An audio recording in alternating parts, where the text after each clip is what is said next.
स्वागत है मेरे YouTube चैनल में आप सभी का। चैनल में नए होंगे तो चैनल में बने रहिए। बने रहने के लिए आप लोग सब्सक्राइब कर लीजिएगा और मेरे टेलीग्राम में जुड़ जाइए। वहाँ पर MCQ टेस्ट चालू है। आप लोग जल्द से जल्द जुड़ जाइए मेरे चैनल से।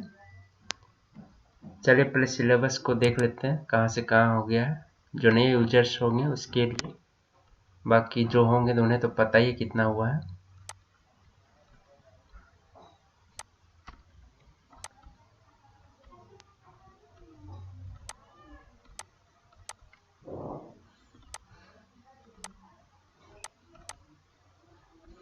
तो गाइस स्टार्टिंग से मैं करवा रहा हूँ। तो कहाँ तक हो गया है आपका, यहाँ से लेकर यहाँ डेवलपमेंट वर्क हो गया है।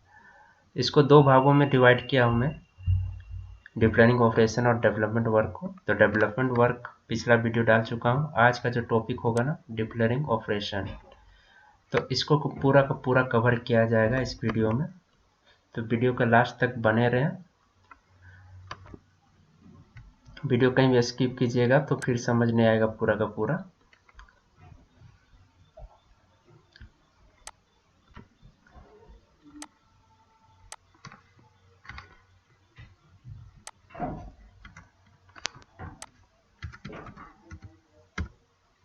चलिए यहाँ से शुरू होता है डीप लर्निंग ऑपरेशन।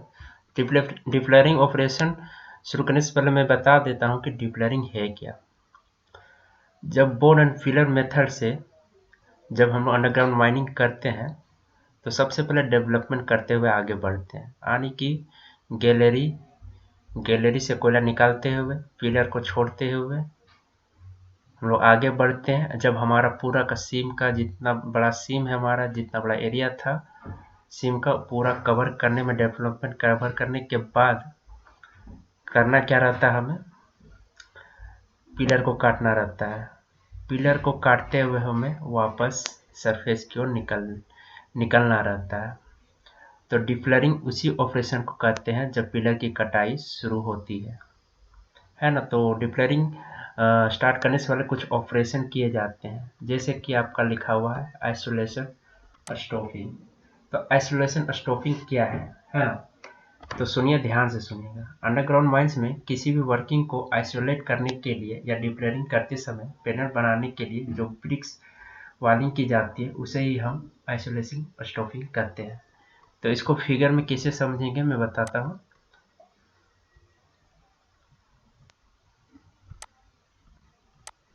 जैसे इसको मान लीजिए हमारा पूरा का पूरा डिस्ट्रिक्ट है। डिस्ट्रिक्ट में इतने सारे पिलर है, 20 पिलर्स है ना। इतना को हम लोग डिप्लरिंग करेंगे। तो क्या करना रहता है उस समय,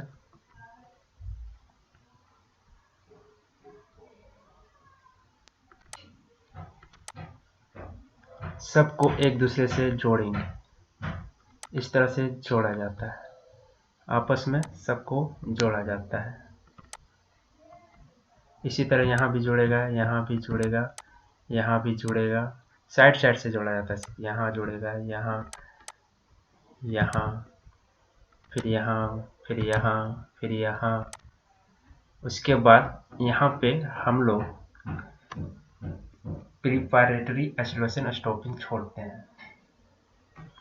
जैसे कि ये सब आपका हो गया आइसोलेशन स्टॉपिंग। इसे आपस में एक दूसरे को जोड़ना, ब्रिक वालिंग से जोड़ देते हैं ताकि इधर का इन्वायरमेंट आगे के इन्वायरमेंट से कोई भी नाता ना रखे, यानी कनेक्शन तोड़ देना है।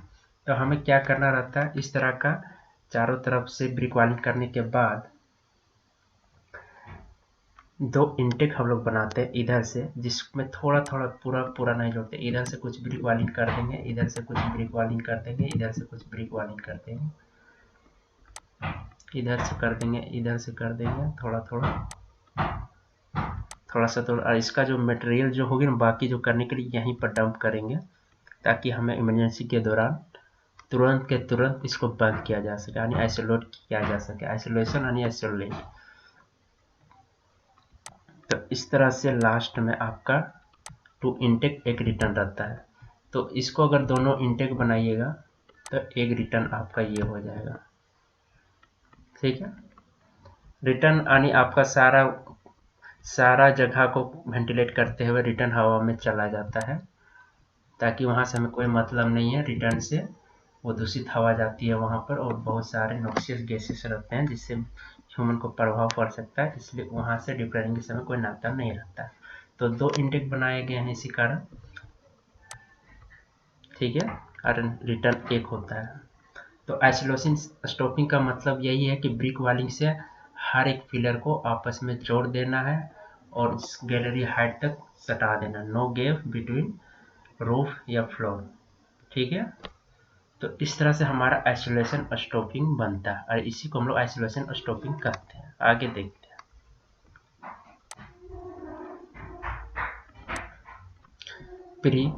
प्रिपैरेटरी आइसोलेशन स्टॉपिंग, जैसे मैंने बताया प्रिपैरेटरी स्टॉपिंग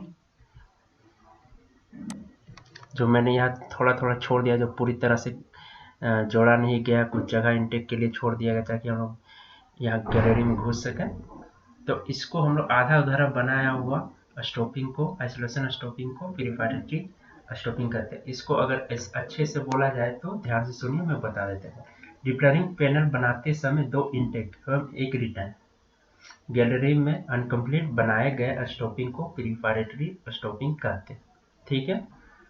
इस स्टॉपिंग के नज़दीक इसे कंप्लीट करने के लिए सभी मटेरियल मौजूद रहेंगे, जो मैं पहले बता चुका हूँ, वही चीज़ को दोहरा दिया अच्छे से। उसके बाद देखते हैं अगला क्या है। अगला है हमारा एडवांस सपोर्ट, ठीक है। एडवांस सपोर्ट भी समझ लेते हैं। एडवांस सपोर्ट क्या है? केविंग मेथड से डिप्लरिंग करते समय एक होता है, डिप्लरिंग का 2 मेथड होता है, एक स्टोइंग एक केविंग। तो पहले बता देता हूँ एडवांस सपोर्ट, उसके बाद केविंग और डिप्लरिंग के बारे में भी कुछ जानकारी दे देता हूँ। तो केविंग मेथड से डिप्लरिंग करते समय जिस पिलर में कोयला काटने का काम चल रहा है, जिस पिलर में कोयला हम लोग काट रहे हैं, उस पिलर से 2 पिलर पीछे, किधर पीछे, आगे नहीं पीछे, जैसे जिधर से हम लोग काटते हुए निकलेंगे तो उसके पीछे हो गया, या फिर 30 मीटर, दोनों में से जो ज़्यादा होगा डिस्टेंस, वहाँ पर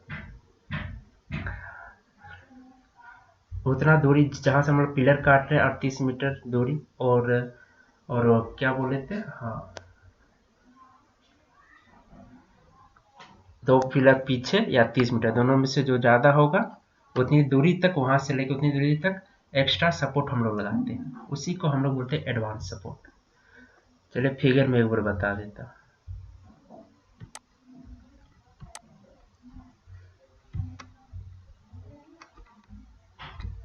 मान लेते इस पिलर में हमारा कटाई चल रहा है, ठीक है, इस पिलर को काट रहे हैं, तो इस पिलर से 2 पिलर पीछे, 2 पिलर तक हम एडवांस सपोर्ट लगाएंगे, और ये जो पिलर अगर छोटा छोटा होगा तो हो सकता है 30 मीटर पार ना करे, 10-10 मीटर का पिलर होगा, ये भी हो सकता है, तो उस समय 30 मीटर से कम नहीं होना चाहिए।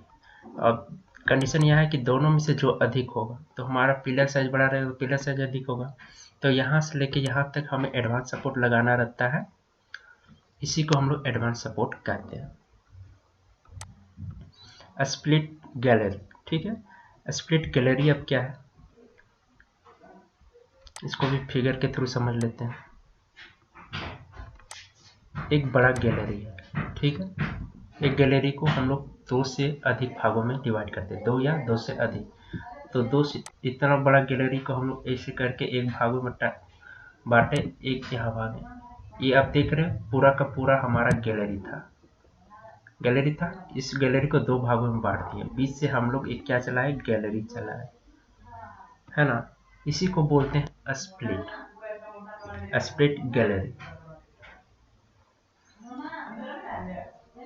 अगला है स्लाइस गैलरी। स्लाइस गैलरी किसको बोलते हैं? स्लाइस मेथड से हमारा जो मेथड है, एक स्टूप मेथड है, एक स्लाइसिंग मेथड है, जिसके द्वारा हम लोग पिलर को काटते हैं। तो स्लाइस मेथड से जब हम लोग डिप्लरिंग करते हैं तो पिलर को स्प्लिट करने के बाद गोफ एज से रिप छोड़ते हुए डीप या लेबर राइट डायरेक्शन में गैलरी चलाई जाती है, उसे स्लाइस गैलरी कहते हैं। तो देखिए मैं फिगर में से बता देता हूँ। इसको मान लेते ये हमारा पिलर था, ठीक है,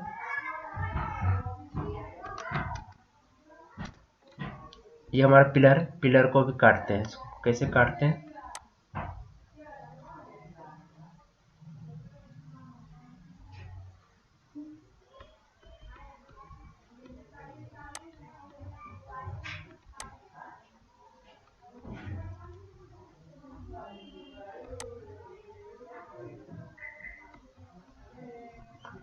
जब सिर्फ स्प्लिट किए थे तो इस तरह से हमारा दिख रहा था।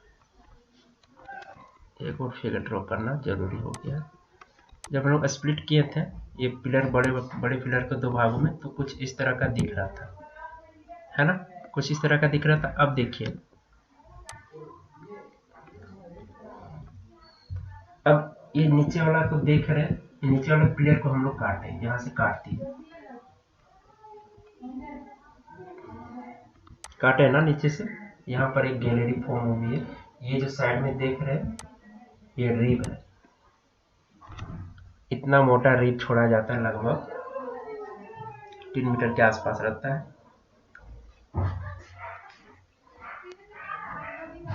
तो यहाँ पर एक काटे हम लोग, ये क्या हो गया हमारा, डीप हो गया। अगर ऊपर में काटते इसी पिलर को तो इसको हम लोग राइज बोलते हैं।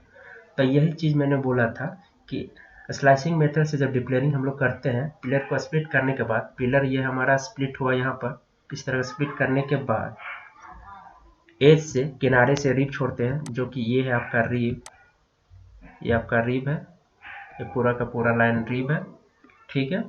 छोड़ते हुए डीप या लेवल डायरेक्शन में जो गैलरी चलाते हैं, ये डीप या लेवल में जो हमारा गैलरी चलता है उसी को हम लोग स्लाइस गैलरी बोलते हैं। तो ये हमारा स्लाइस गैलरी, ये जगह जो है ना खाली जगह, इसको हम लोग बोलेंगे स्लाइस गैलरी।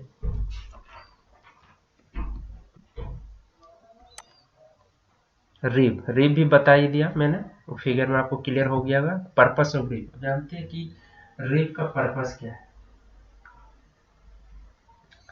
और रिब का जो मोटाई कितनी होगी वो देख लेते हैं।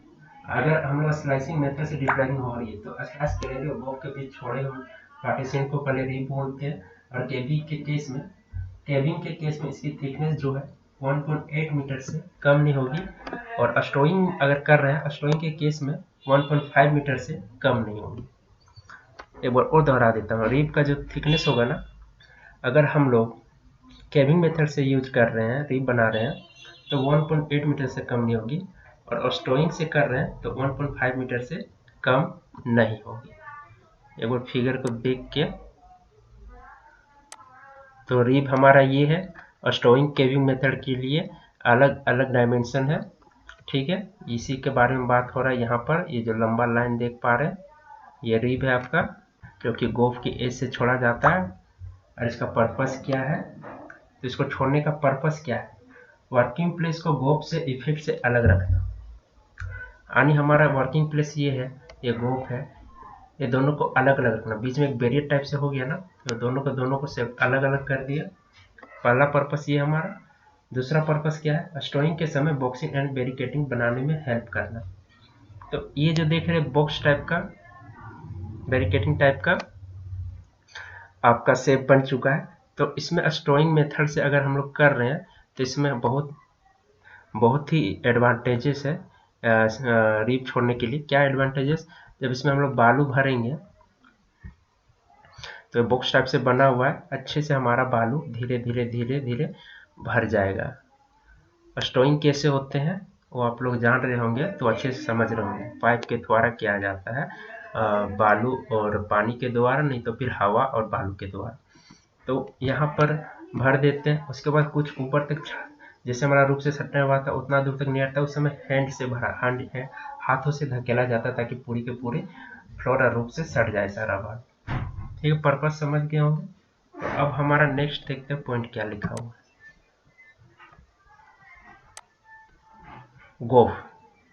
गोफ किसको बोलते हैं? गोफ किस में होता है सबसे पहले जानते होंगे आप लोग। गोफ किस में होता है, स्टोइंग में होता है कि केविंग में होता है?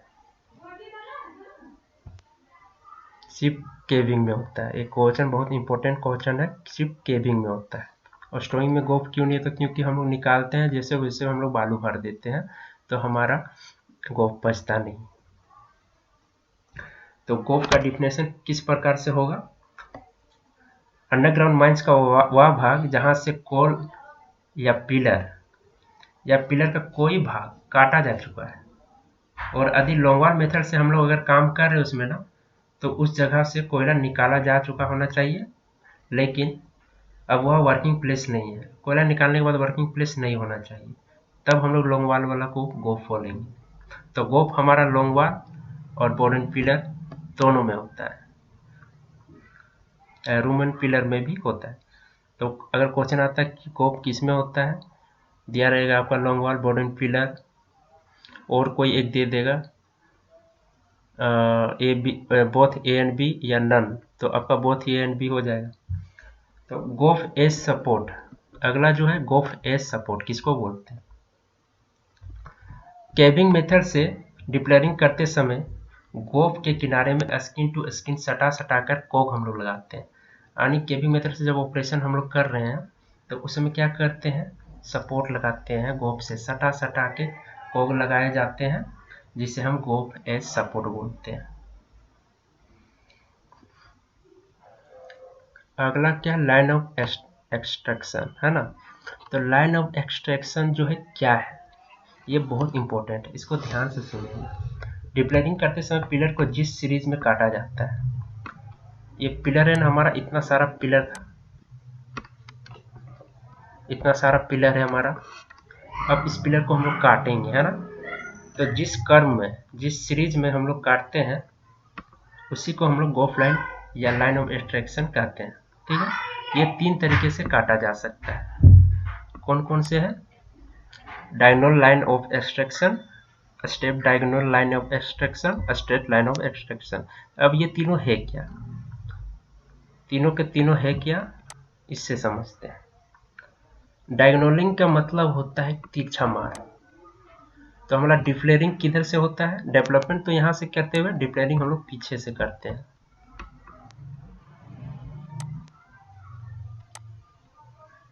तो पीछे से हमारा इस तरह से डायगोनल लाइन जाएगा,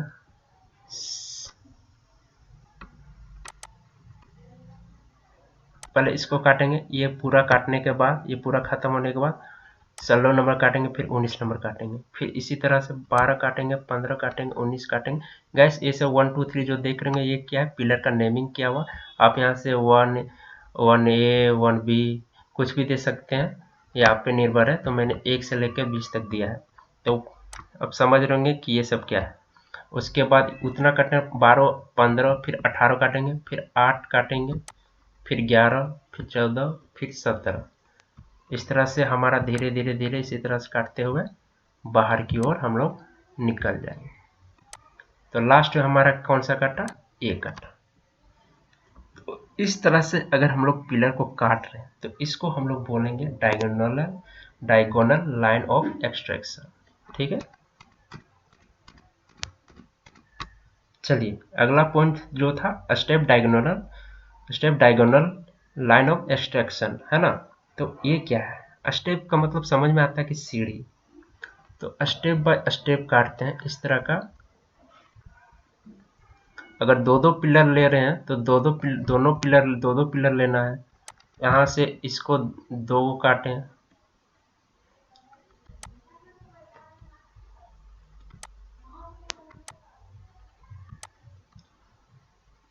दो पिलर लिए, इस तरह से 2 पिलर काटें। फिर यहाँ से क्या करेंगे, फिर यहाँ चढ़ेंगे, फिर यहाँ 2 पिलर काटेंगे। तो इस तरह से क्या हमारा सीढ़ी टाइप से बन गया। तो इस तरह से पिलर काटेंगे, पहले ये दोनों पिलर काटा, फिर ये दोनों पिलर कटा, और यहाँ पर खत्म हुआ, फिर से यहाँ से स्टेप डायगोनल लेंगे, फिर ये दोनों कटेगा, फिर ये दोनों कटेगा। इस तरह से हम लोग काटते हुए जाते हैं। तो इस तरह से काटें तो इसको स्टेप डायगोनल बोलते हैं।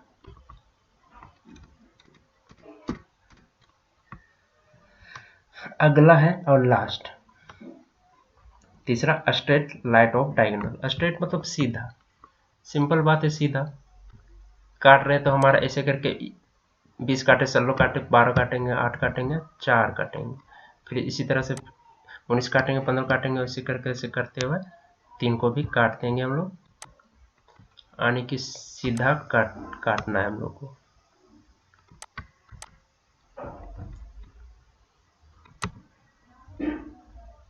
इस तरह से सारा पिलर हम लोग को काटते हुए बाहर निकल लेना। तो तीनों के तीनों कैसे काटते हैं और किधर से काटते हैं सारा क्लियर हो गया होगा। और ये जान लीजिए, ये सब जो लाइन ऑफ एक्सट्रैक्शन जो हम लोग यूज कर रहे हैं फेयर रूफ के लिए कौन सा यूज करेंगे, हार्ड और स्ट्रॉन्ग रूफ के लिए कौन सा यूज करेंगे, मीडियम के लिए कौन सा यूज करेंगे, तो ये भी बहुत इंपॉर्टेंट हो जाता है। तो मीडियम रूफ अगर रहा, हमारा रूफ का कंडीशन अगर मीडियम रहा, RMR RQD अगर आप लोग जानते होंगे तो समझ जाइए कौन सा मीडियम रूफ है, कौन सा फेयर रूफ है, कौन सा स्ट्रॉन्ग रूफ है, और उसमें आपको समझ आ जाएगा। तो अब मान लेते हैं हमारा रूफ जो है, रूफ स्ट्राटा जो है मीडियम है, तो उस समय हम लोग डायगोनल यूज करेंगे, जो पहला वाला डायगोनल काट लेते हैं इसे करके, है ना, डायगोनल वाला। और अगर हमारा पुअर रूफ है यानी बहुत ही खराब रूफ है, तो उस समय हम लोग स्टेप डायगोनल यूज करेंगे, जो सीढ़ी टाइप से बना था, ऐसे बना था, ऐसे बना था, इधर गया था, फिर इधर गया था, फिर इधर गया था, तो इस तरह से हमारा बना था, उसको हम लोग यूज करेंगे पुअर रूफ में। और बहुत ज़्यादा अच्छा रूफ है हमारा, हार्ड रूफ है, उस समय हम लोग स्ट्रेट काटेंगे, जो कि लास्ट वाला था, इस तरह का स्ट्रेट काटते हुए निकल जाएंगे।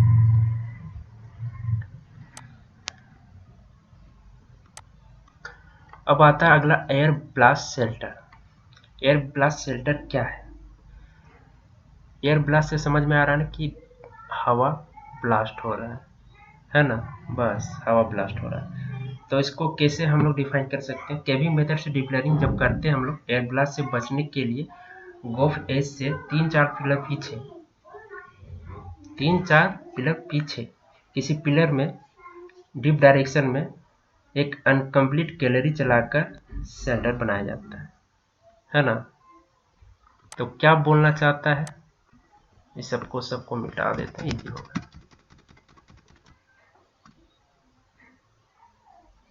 हाँ, मिट गया।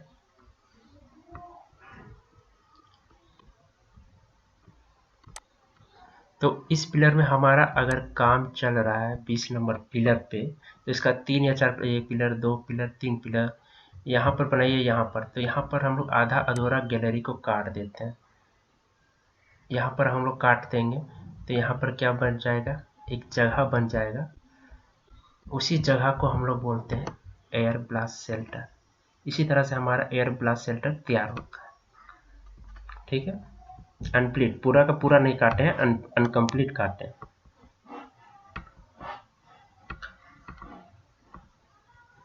अब सुनिए एयर ब्लास्ट शेल्टर में क्या क्या रहता है। इस शेल्टर में कोई भी खड़ा सपोर्ट नहीं लगाना चाहिए, रोप होल्डिंग ही रहेगा उसमें, खड़ा सपोर्ट, पॉप सपोर्ट, कॉक सपोर्ट ये सब नहीं लगा देंगे, क्योंकि जब हवा ब्लास्ट होगी ना तो वाइब्रेशन आएगी, हवा तेजी से आएगी, तो उसमें सपोर्ट हो सकता है गिर जाए, और हमारा जो व्यक्ति यहाँ पर एयर ब्लास्ट शेल्टर के लिए जो रुके हुए हैं या जो ठहरे हुए हैं उस पर ना गिर जाए, इसी कारण हम लोग वो सब सपोर्ट नहीं लगाते, कोई भी खड़ा सपोर्ट नहीं लगाते हैं। और सुनिए, यहाँ एयर ब्लास्ट शेल्टर का एक साइन बोर्ड लगाना बहुत जरूरी है। कैसे पता चलेगा कि हमारा एयर ब्लास्ट शेल्टर यहीं पर, हम लोग यहीं पर रुकना है? तो यहाँ पर एक बोर्ड लगेगा एयर ब्लास्ट शेल्टर का, एकदम सटा के सामने से बड़े बड़े अक्षरों में रेड कलर में। एयर ब्लास्ट होने से पहले अथवा एयर ब्लास्ट के इंडिकेशन मिलने के साथ ही साथ पैनल के सभी कर्मी इस स्टेशन से आकर शेल्टर लेंगे। जैसे बोला था मैंने कि एयर ब्लास्ट का थोड़ा सा भी अनुभव होगा, जैसे कि एक्सपीरियंस आदमी को पता था कब एयर ब्लास्ट शेल्टर होने वाला, जैसे भी हमें थोड़ा सा भी लगे कि एयर ब्लास्ट होने का संभावना होने वाला है, हम लोग तुरंत यहाँ पर शेल्टर में जाके अपना पनाह ले लेंगे। और एयर ब्लास्ट शेल्टर का साइज क्या होना चाहिए? इतना बड़ा होना चाहिए कि पैनल के सभी कर्मी उसमें एक साथ ठहर सके, उतना बड़ा हमारा पिलर की कटाई करके एक जगह का निर्माण किया जाए। उम्मीद होंगे अच्छे से मैं समझा पा रहा हूँ और समझ रहे होंगे। अगर नहीं समझ पा रहे होंगे तो कमेंट एक बार जरूर कीजिएगा, मैसेज में आपको समझा दूंगा। तो एयर ब्लास्ट शेल्टर हो गया। एयर ब्लास्ट अब क्या है? एयर ब्लास्ट आप लोग को एयर ब्लास्ट शेल्टर से ही पता चल गया होगा एयर ब्लास्ट क्या, लेकिन फिर भी मैं एक बार अच्छे से बता देता हूँ, उसमें कुछ डाटा है जो बहुत इंपॉर्टेंट है। तो केविंग मेथड से डिप्लरिंग जब हम लोग करते हैं ना, गोप का वॉइड एरिया 60 मीटर स्क्वायर से 90 मीटर स्क्वायर, जो कि डीजीएमएस परमिशन जो दिया हुआ है से अधिक हो जाने पर एकाएक अचानक से रूफ होल हो जाता है। हमारा वॉइड एरिया जो कि कोयला जब निकाल लिया ना, तो उसका जो 60 मीटर से 90 मीटर के बीच हो जाता है ना, 60 से 90, एक वॉइड एरिया बन जाता है, नहीं खाली एरिया, उस समय हमारा जो चांसेस बहुत ज़्यादा बन जाता है। ये डीजीएमएस ने परमिशन दिया है कि इतना जब हो जाता है ना तो आपका एयर ब्लास्ट होने वाला है। तो इस तरह से हमारा एयर ब्लास्ट कैसे होता है, रूफ अचानक से गिर जाता है, कब गिर जाता है आपको पता भी नहीं चलेगा कि हमारा रूफ धंस गया। तो केविंग मेथड में हमें धंसाना ही रहता है, तो हमारे लिए फायदेमंद होता है। ठीक है,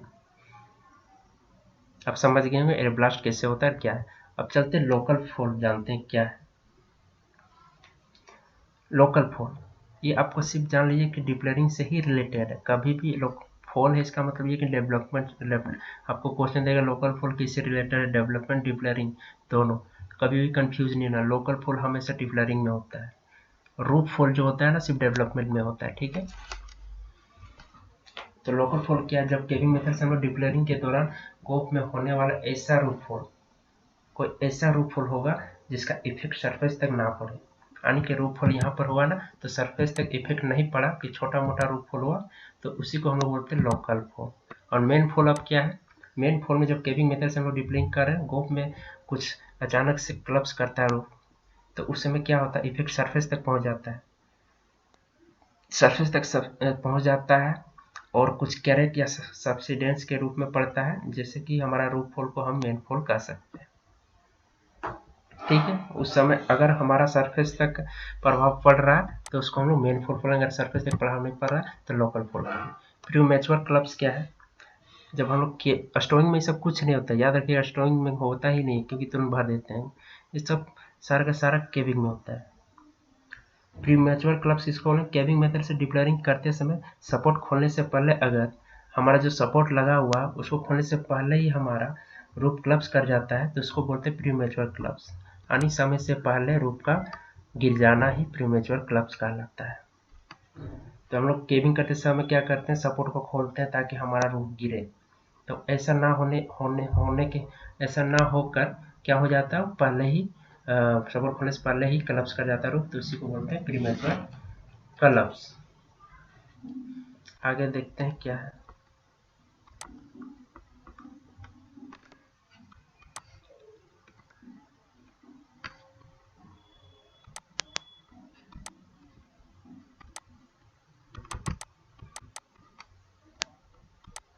प्रीमैच्योर क्लब्स हो गया, इसको हटा देते हैं। चलिए आगे की है जो है ना बहुत इंपॉर्टेंट डाटा है, उसको आराम से आप लोग रट लीजिएगा। डिप्लेयरिंग जो है रेगुलेशन नंबर 112 से रिलेटेड है। किससे है, 112। क्वेश्चन यहाँ पर क्या है, depillaring is related to which regulation, तो रेगुलेशन नंबर इज 112। अगला है two permission required for depillaring ring, यानी कि डिप्लेयरिंग करने से पहले हमें परमिशन की जरूरत पड़ती है, और परमिशन किससे लेनी पड़ती है, रीजनल इंस्पेक्टर ऑफ माइंस। अगला time on depillaring the speed carried with will be not more than 4.8 metre. जब हमारा एक बड़ा सा पिलर कितना साइज करता है, 40 मीटर, 30 मीटर, 20 मीटर, तो दो भागों में जब इसको बांटेंगे ना, ये जो बीच का जो हम लोग बांट रहे हैं ना बीच का, ये जो हमारा जो गैलरी चलेंगे ना उसका विड्थ 4.8 मीटर से अधिक नहीं होनी चाहिए। अगला है डिप्लेयरिंग के साथ प्रीवियस मंथ्स में जितने भी डाटा हम लोग लिए, जैसे स्टोइंग और कोयला का विवरण, उसको हमें भेजना रहता है, कब और किसको, तो प्रत्येक महीना, एक महीना का 10 तारीख या उससे पहले प्रत्येक महीना में है ना, और किसको, रीजनल को भेज देते हैं।